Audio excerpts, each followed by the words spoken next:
আরে খালাম্মা, আপনি আইছেন?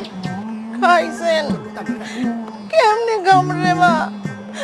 তুই বাড়িতে নাই, আমার কেউ খাওন দেয় না। আহারে, ঘরেন, আমি আপনাকে খাওয়ান দিতেছি। হ,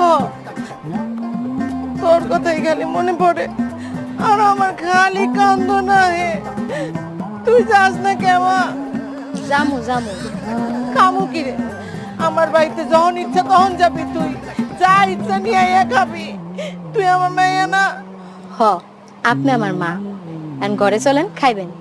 জামাই কো? দোকানে। কানে? আমার কানলি আবার তোর কি হয়েছে? হ্যাঁ, তুই কানলে কত গোস কান? আরে খালাম্মা, খিদায় আপনার মাথাটা পুরো নষ্ট হয়ে গেছে। কানের আর বড়টা ছাই নাই, ঘরে